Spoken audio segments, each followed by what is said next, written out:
All right, this is a video to help you solve problems with your LG Sensor Dry dryer.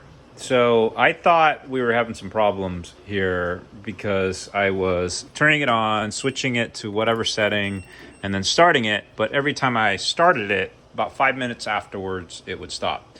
So I was trying to figure it out. I was playing with all these buttons, the Sensor Dry, the crease care, the gentle, everything here, temperature option, and all that. And none of it seemed to work. I mean, some of these don't even work unless, like only a few of them actually switch. But regardless, I was playing around with all the different things like the Sensor Dry. I thought maybe I should put some water, but that wasn't the case. That didn't work. I was sitting here going through here, seeing if there was something that was, broken with the condenser. And then finally, after a couple of days and, finally getting it to work, I found out, guess what? Here's how you fix it, or at least try this if you have the problem with your LG Sensor Dry dryer. Yep, it's your lint capturing thing. So this was full. I already dumped it all, but as soon as I emptied it out here today, it started working. So make sure you take care of that. I don't know why, but I just got lazy, or maybe I just didn't think about it.